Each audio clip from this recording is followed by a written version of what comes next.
Oke, pada kesempatan ini saya akan menjelaskan mengenai financial statement dan juga ratio analysis diambil dari buku Jitman edisi 14, chapter 3.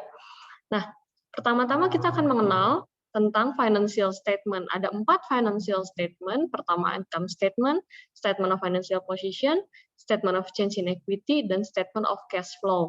Di mana keempatnya ini akan dijelaskan lebih jelas lagi, lebih detail lagi pada catatan atas laporan keuangan atau notes of financial statement atau disclosure.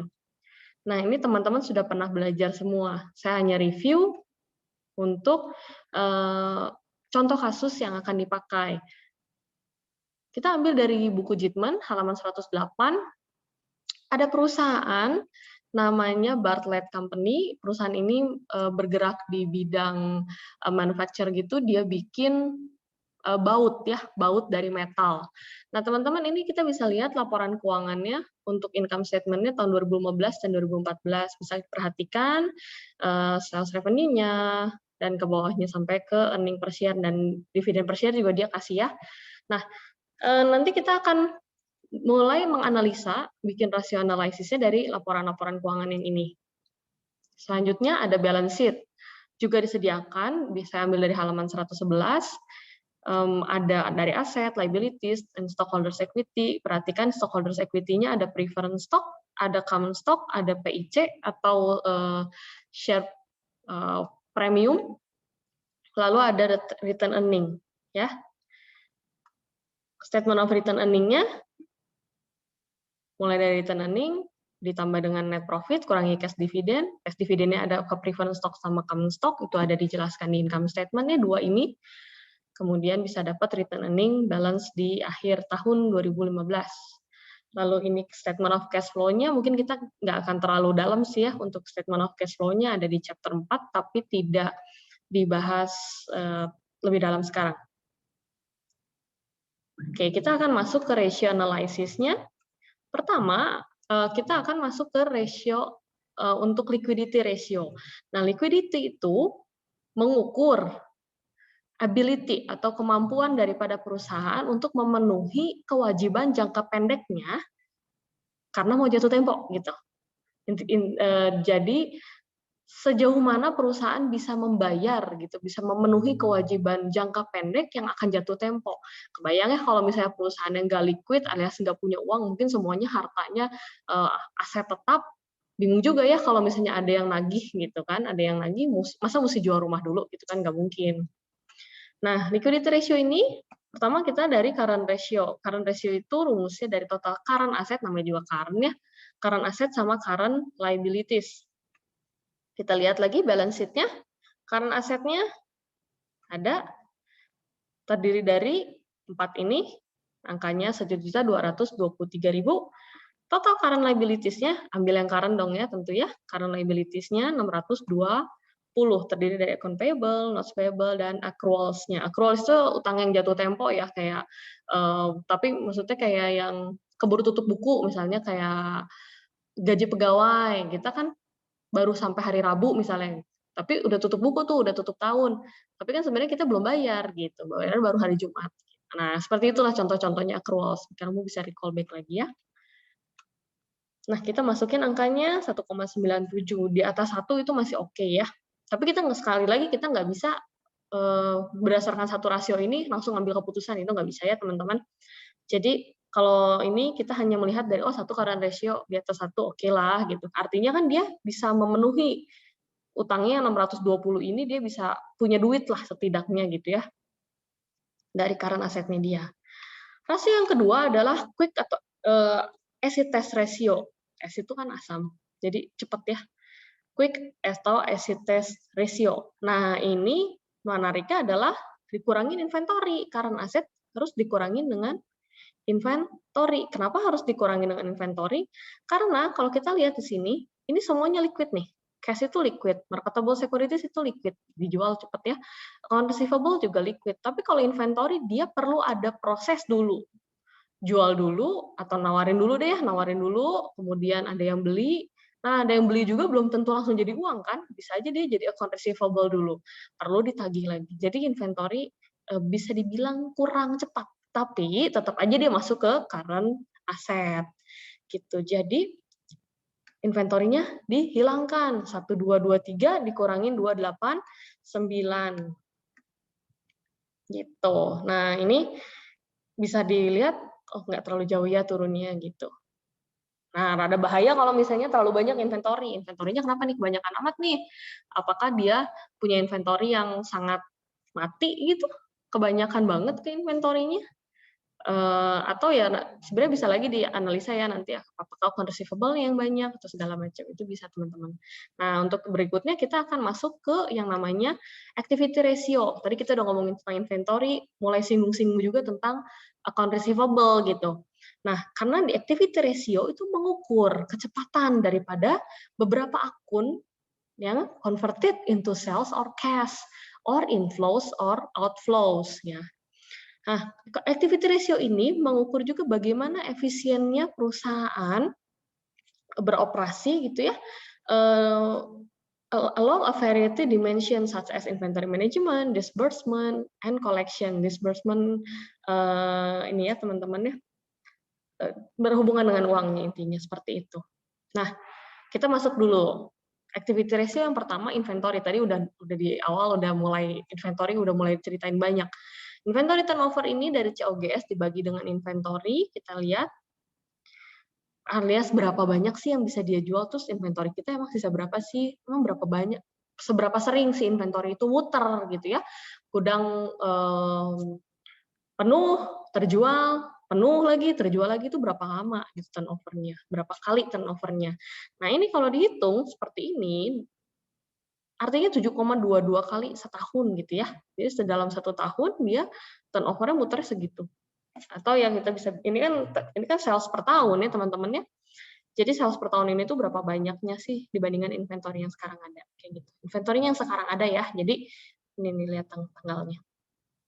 Nah, tapi berapa lama hitungan waktunya, hitungan days-nya, tinggal dibagi aja teman-teman, 365 hari dibagi dengan inventory turnover-nya 7,22 kali. Jadi 51 hari ini diambil buletin ke atasnya karena 50,55 hari.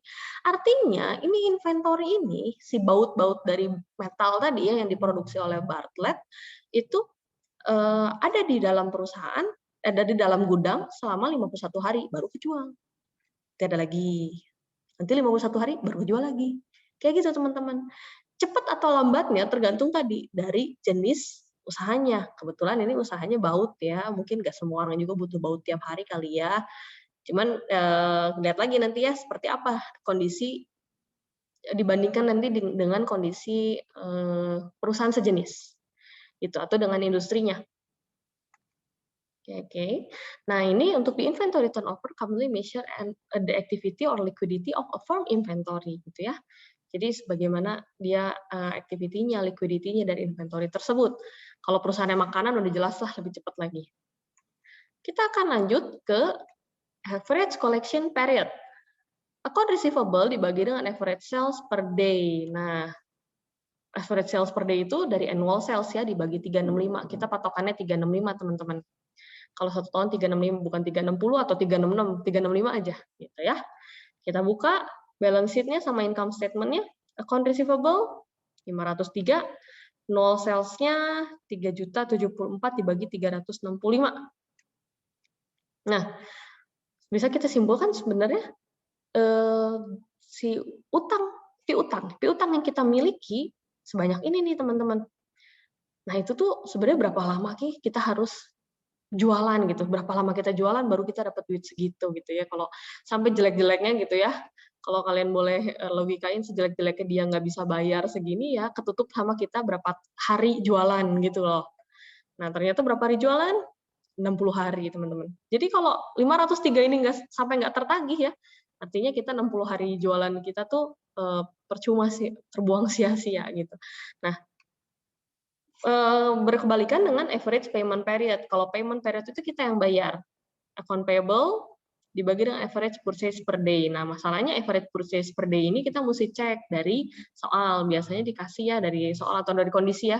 Kalau misalnya nanti kamu ada di lapangan, purchase-nya tuh berapa sih? Karena kan COGS itu nggak semuanya dari kita baru bikin gitu kan, kita baru bikin atau kita baru beli gitu, baru kejual gitu, beli jual nggak gitu kan, pasti ada stok yang lama gitu. Jadi dari COGS itu tuh nggak semuanya baru beli, maka ini dari soal diberikan 70% COGS itu yang kita beli. Jadi sekali lagi tidak 100% COGS itu kita beli benar-benar di bulan itu, di periode itu, gitu ya. Nah, jadi kita akan bawa-bawa nih COGS sekarang. Kalau tadi kan annual sales, ini sekarang annual COGS. Udah gitu dikali 70% lagi ya. Kita masukkan account payable-nya, ini hutang kita ya ke supplier, dibagi dengan annual purchase-nya. Dibagi 365. Karena kan jadi average purchase per day kan dimintanya gitu. Masukin angkanya, nah artinya kita ngutang selama 95 hari gitu ya. Gitu. Jadi kita ngutang 95 hari baru bayar, ngutang 95 hari baru bayar. Nah, gunanya apa teman-teman untuk average collection period? Ini mengevaluasi credit and collection policies-nya kita. Jadi kita tuh terlalu baik nggak ya gitu ya kalau customer gitu atau gimana gitu. Kalau misalnya mungkin kalau perusahaannya baut sih mungkin masih nggak apa-apa ya. Tapi sekali lagi kita mesti cocokin sama industri ya. Tapi kalau misalnya perusahaannya kayak makanan, masa sih jualan full kuliner gitu ya? Nggak mungkin kan kita juga ngutangin orang sampai 2 bulan kan, gitu teman-teman. Nah ini untuk average payment period, dia provide insight into the firm's bill paying patterns. Jadi kalau kita ketahuan, misalnya tanda kutip gitu ya, ketahuan sama orang kita bayarnya 95 hari, orang lain belum tentu tuh mau ngutangin ke kita gitu ya. Mau ngutangin ke kita. Ini nggak tahu nih kelamaan atau enggak. Kita bisa nanti pembahasannya ada di chapter 15, chapter 16, teman-teman. Untuk tentang ini ya, tentang relaksasi atau kita tight gitu ya. Lanjut activity ratio-nya, yang terakhir adalah total asset turnover. Nah, ini dari sales dibagi dengan total aset. Artinya apa sih? Sebenarnya kita mau cari, teman-teman. Ini kan sales bagi total aset. Total aset ya, bukan current asset. Kita mau cari seberapa efisienkah perusahaan menggunakan asetnya untuk mengenerate sales, untuk membuat sales, menciptakan sales. Apakah total aset ini sudah berfungsi dengan baik atau sudah maksimal gitu ya, udah efisien belum? Apa jangan-jangan kita kebanyakan nih asetnya, salesnya cuma gitu-gitu aja gitu ya. Nah ini sih masih ya oke lah, mirip ya nggak tahu lagi balik lagi ya, mesti dibandingin sama industri. Nanti kita bahas di akhir-akhir. Rasio yang ketiga adalah debt ratio. The debt position of a firm indicates the amount of other people. Nah ini nih, other people's money being used to generate profit. Being used, jadi ada uang orang lain yang kita pinjam dong untuk mengenerate profit, untuk menciptakan profit buat perusahaan. Nah, makin banyak debt yang digunakan oleh perusahaan, kan artinya kita sumber pendanaannya makin banyak tuh. Bisa dapat aset yang lebih banyak dong seharusnya gitu. Masih ingat yang sebelah kanan itu sumber dana, sebelah kiri itu adalah penggunaan dana. Nah, itu bisa menciptakan financial leverage. Financial leverage merupakan magnification of risk and return melalui penggunaan fixed cost financing, contohnya debt dan preference stock. Fixed cost financing ya bisa menciptakan return, tapi dia juga ada risknya ya, karena kan ada beban yang harus dibayarin gitu ya. Kalau kita punya stok kan kita biasa bayar dividen gitu, apalagi preference stock harus bayar dividen. Kalau misalnya debt ya mesti bayar bunga. Kita masuk debt ratio yang pertama adalah dari total liabilities dibagi dengan total aset. Ini total sama total ya teman-teman. Ini beda sama yang current ratio. Kalau current ratio, current asset, bawahnya current liabilities. Tapi kalau debt ratio itu liabilities-nya dulu. Karena kita pengen lihat berapa sih, sebanyak apa liabilities-nya dibandingkan dengan aset yang dimiliki. Nah ini liabilities-nya totalnya ada 1643, asetnya ada 3597. Oke, artinya dia hampir setengahnya aset yang dimiliki itu ngutang, hampir setengahnya, dan ya lebih daripada setengah itu modal sendiri. Ingat harta sama dengan utang tambah modal. Nah, sekarang debt to equity gitu.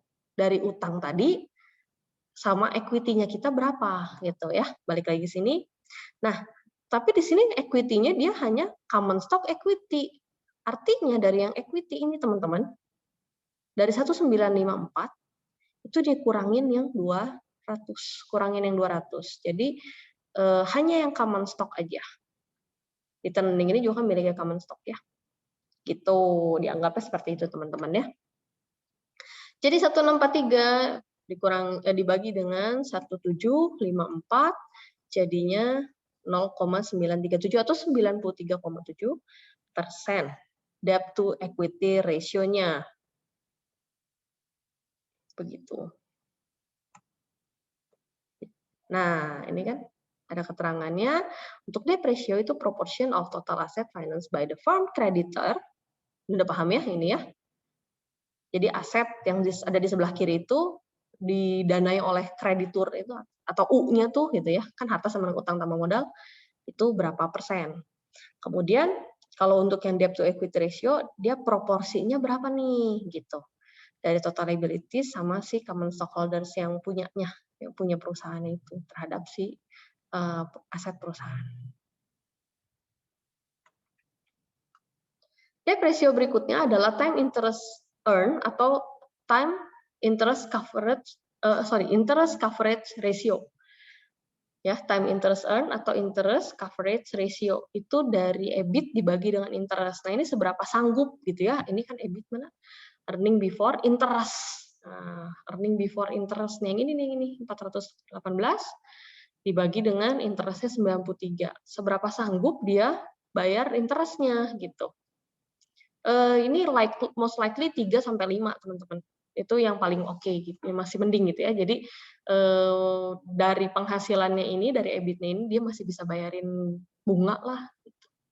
Masih bisa berapa banyak utang malah gitu. Cuman kan jangan banyak-banyak juga ya teman-teman utangnya. Lalu yang berikutnya fixed payment coverage ratio dari EBIT ditambah dengan lease payment. Nah, ini bisa ada bisa enggak ya lease payment, kalau misalnya nggak ada di-nolin, jangan dicoret-coret ya. Interest, kemudian pun kalau misalnya ada, ini kan di bawah juga ada lease payment, karena ini tanda plus nggak bisa kita main coret itu, karena ini kalau coret kan perkalian, kalau ini kan tambah, jadi tetap harus ditambahkan ya teman-teman ya, kalau ada. Ini biasa ada data ya, dikasih dari datanya. EBIT ditambah lease payment dibagi dengan interest, tambah lease payment-nya, ditambah dengan principal payment, nah ini harus ada dari data ya, ini given biasanya dari soalnya. Atau misalnya kalau kamu di perusahaan sih, kamu pasti punya catatannya ya, utangnya berapa gitu yang akan, kalau misalnya bayar rutin, angsurannya sekian, kan itu udah termasuk pokok plus bunga. Nah, pokoknya yang ini nih, principal payment tuh pokoknya berapa. Lalu preference share dividend, karena ini sifatnya fix ya teman-teman, ini tuh fix semua nih, yang ini fix, nggak bisa dinegosiasi. Kenapa common stock dividend nggak ada? Ya common stock dividend kan dikasih syukur enggak ya udahlah gitu ya. Nah kalau preference dividend itu modelannya jadi kayak hybrid, kayak utang, memang dia wajib bayar dividen untuk preference. Nah ini arti ini teman-teman, 1 dibagi 1 minte. Ini harus diingat-ingat, kalau ada 1 dibagi 1 minte, itu artinya before tax. Gitu ya.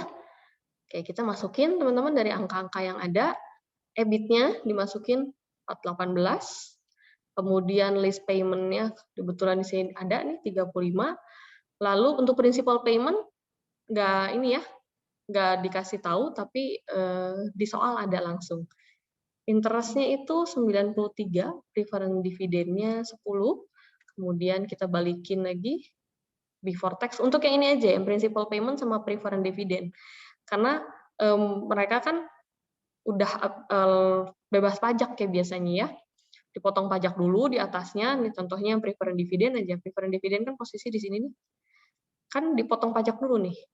Jadi preference stock itu tuh udah bebas pajak gitu. Karena dia udah dipotong duluan sama perusahaannya.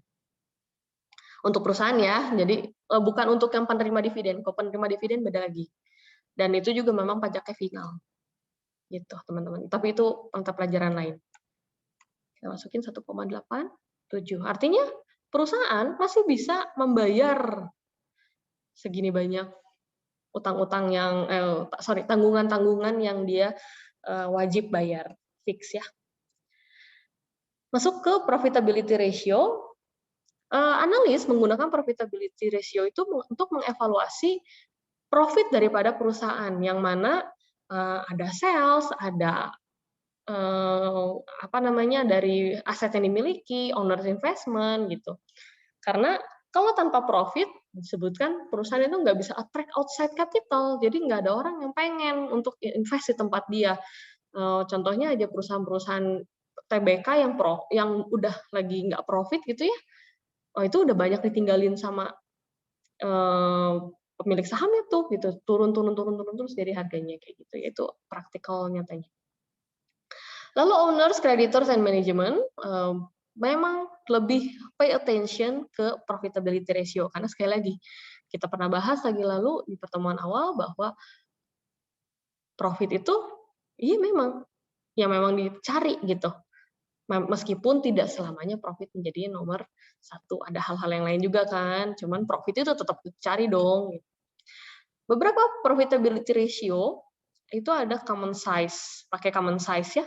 Nah, dengan common size ini kita biasanya comparing teman-teman, comparing dengan tahun-tahun sebelumnya. Nah, di common size itu juga bisa langsung dapetin 3 ini nih. Kalau kita pakai common size bisa langsung dapetin 3 ini, gross profit margin, operating profit margin, net profit margin. Itu kalau kita pakai common size. Berikutnya pakai earning per share. Hitungan earning per share. Ingat, profitability bukan nomor satu, tapi sebenarnya kan yang penting adalah shareholders wealth gitu ya, karena itu juga mencerminkan profitability sih sebenarnya gitu. Nah, shareholders wealth itu dilihat dari earning per share. Return on total asset, return on equity. Kita akan bahas yang pertama, common size income statement. Nah, ini income statement-nya, teman-teman. Dari call dulu.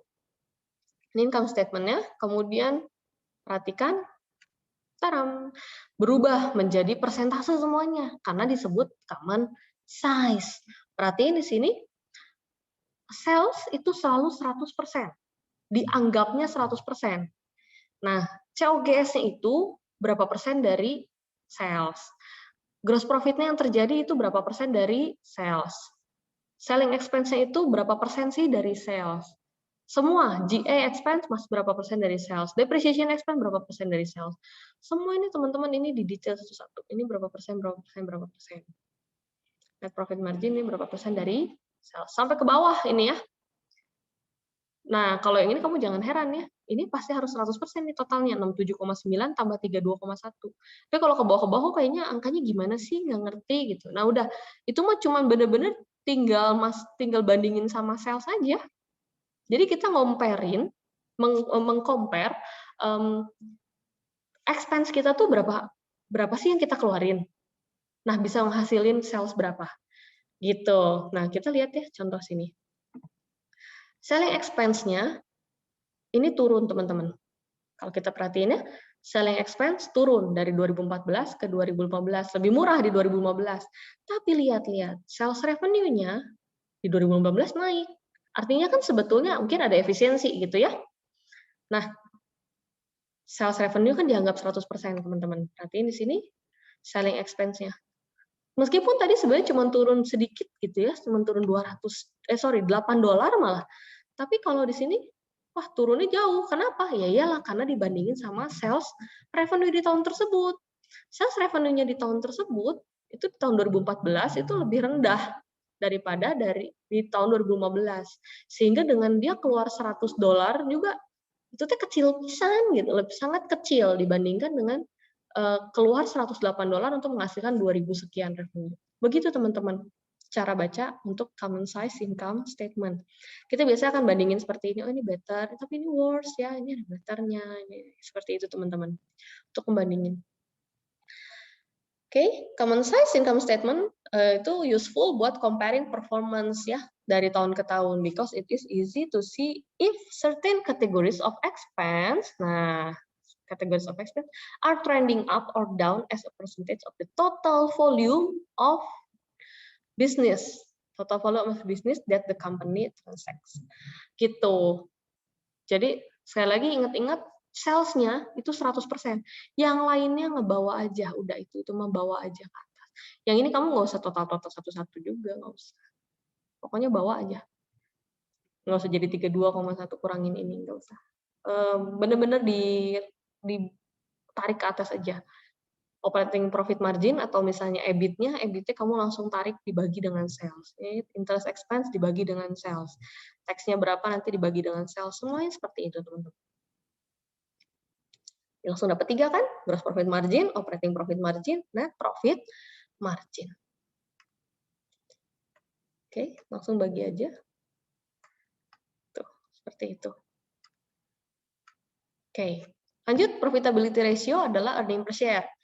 Earning per share pernah dibahas sebelumnya, earning available for common stockholders, ingat yang available buat common stockholders aja ya, yang ini, dibagi dengan berapa jumlah share yang beredar, yang outstanding tentunya ya, bukan yang authorized doang. Kan kalau misalnya kamu lihat di sini, authorized-nya 100.000 lembar, tapi yang outstanding 76.000 doang.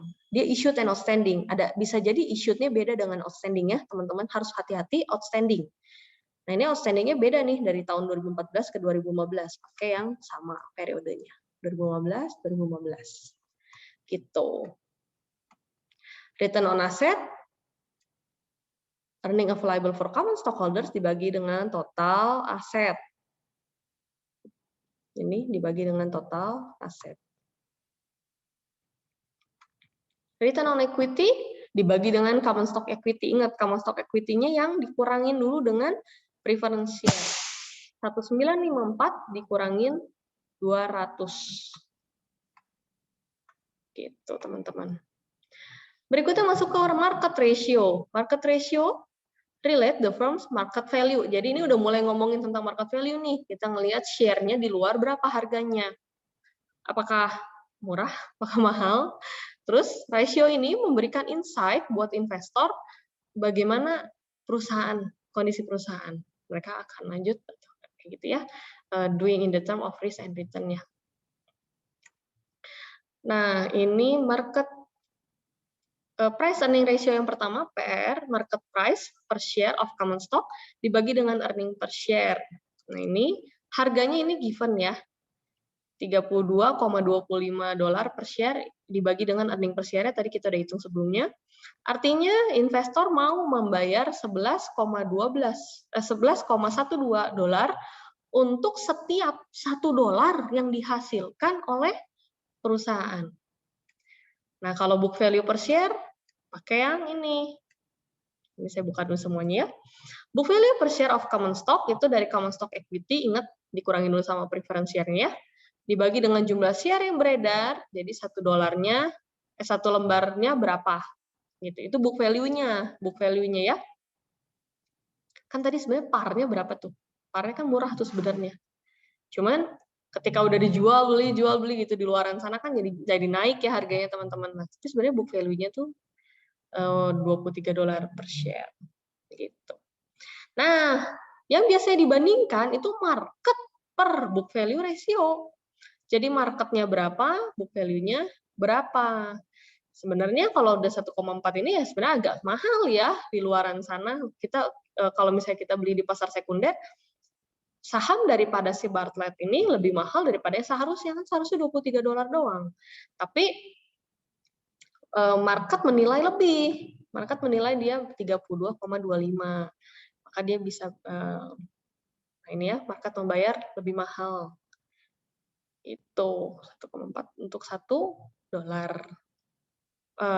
share harusnya book value share-nya. Itu teman-teman untuk market ratio. Sekali lagi membaca rasio ini tidak bisa satu-satu, tapi harus digabung semuanya nih. Ini evaluasinya juga mengevaluasi dengan industri juga. Kemudian secara time series dan juga cross sectional. Cross sectional itu yang per tahunnya berapa, kemudian ketika cross sectional ini dibandingkan dengan industri, kalau time series itu ya dari tahun ke tahun ya makin baik atau enggak. Gitu. Masih oke, kayak gitu. Nah, ini bisa diinterpretasikan nanti dengan kata-kata, teman-teman. Gitu, dijelaskan. Nah, ini perlu analisa mendalam nih. Nah, ini udah mulai kelihatannya ada yang pur, gitu kan. Tapi memang secara industrinya juga lihat, industrinya lebih rendah, dia tinggi sekali, gitu kan. Gitu, teman-teman. Ini untuk ratio analysis. Berikutnya kita punya DuPont System of Analysis. DuPont System of Analysis. Nah, ini kalau untuk DuPont itu dia memeriksa gitu atau menganalisa dari income statement dan juga balance sheet gitu untuk masuk ke to summary measure of profitability itu ROA dan ROE. Itu ROA dan ROE. Nah, teman-teman kita perhatikan DuPont formula ROA kan dari net profit margin dikali dengan total asset turnover. Net profit margin ini merupakan firm profitability on sales. Ya, firm profitability on sales. Net profit kan sales kurangin dengan gross profit COGS-nya gitu sampai ke bawah. Ya, net profit margin sampai bawah banget. Kemudian dikali dengan total asset turnover, di mana dia efisiensi si aset untuk bisa mengenerate sales. Nah, teman-teman, ROA ini, ingat-ingat return on asset, kan dia ngebandingin dua ya, artinya income statement sama balance sheet. Kita tinggal masukin aja ini angka yang udah pernah dicari sebelumnya. Nah, ini sebenarnya turunannya. Kita net profit margin ini turunannya dari ini nih. Ya sebenarnya cuma tinggal ngaliin doang, teman-teman. Tapi kalau kita mau breakdown lagi, net profit margin kan ini, earning available for common stockholders dibagi dengan sales, total asset turnover itu dari sales dibagi dengan total asset. Coret. Kalau kali bisa coret ya. Jadi kan ROA itu earning available for common stockholders dibagi total asset. Ini yang tadi kita sempat bahas sebelumnya. Gitu. Jadi kalau yang tadi ROA itu yang di profitability, sebenarnya ini udah hasil dari sini, teman-teman. Ini asal muasalnya ini, teman-teman. Gitu. Asal muasalnya. Nah, kita lihat ini kombinasi income statement sama balance sheet. Kalau misalnya digabungin kayak begini. Semua dari kurang-kurangin sampai sini itu jadi earning available for common stockholders. Kemudian ini ada total asset, ada total liabilities. Tapi kan kita dapat tuh tadi beberapa yang memang ngegabung gitu ya. Jadi sebenarnya dari DuPont ini bisa kita lihat seberapa bagus sih untuk operasionalnya, seberapa bagus sih untuk investasinya, dan juga seberapa bagus untuk strategi daripada perusahaan. Ini bisa kelihatan sekali. Gitu ya. Ini kalau misalnya angkanya berubah sedikit juga kan dia pasti akan berubah nih, kasih net profit margin-nya. Balik lagi ke, tadi lagi ROA kan ya, net profit margin ini udah dapat, ini total asset turnover-nya. Nih, kebayang kalau misalnya asetnya makin kecil, nanti jadi berapa di sini ya? Jadi mungkin dia 1 mungkin, 1 koma mungkin. Nanti ROA-nya semakin gede semakin kecil. Makin gede kalau misalnya si total asset turnover-nya ngegedein gitu kan karena multiply kan. Gitu. Nah, untuk ini juga total asetnya divided by common stock equity. Nah, ini namanya financial leverage multiplier, total liabilities and stockholders equity yang sama dengan total asetnya dibagi dengan common stock equity. Itu namanya financial leverage multiplier yang tadi kita sempat bahas pas lagi debt ratio. Ingat-ingat lagi, ROA dikali dengan financial leverage multiplier itu menjadi ROE, return on common equity. Jadi seberapa dia mampu untuk menggunakan apa yang dimilikinya untuk bisa generate si perusahaan asetnya perusahaan kayak gitu. Bisa memanfaatkan lah ya, itu disebut financial leverage multiplier. Nanti kalian refresh lagi yang tadi kita lagi di debt ratio. Nah, ini dapatlah ROE, return on common equity atau return on equity.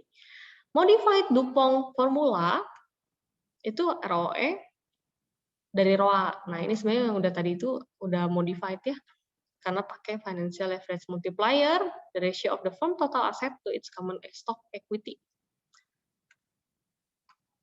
Nah, yang tadi kalau ROE yang sempat kita bahas di profitability juga itu sebenarnya udah hasil akhir gitu. Jadi kalau mau lihat perusahaan secara keseluruhan sebenarnya enak pakai Dupont gitu ya. Bisa dilihat ini gimana sih ini larinya kemana. Oh ini kalau misalnya angkanya berubah juga kan jadi bisa berubah gitu teman-teman.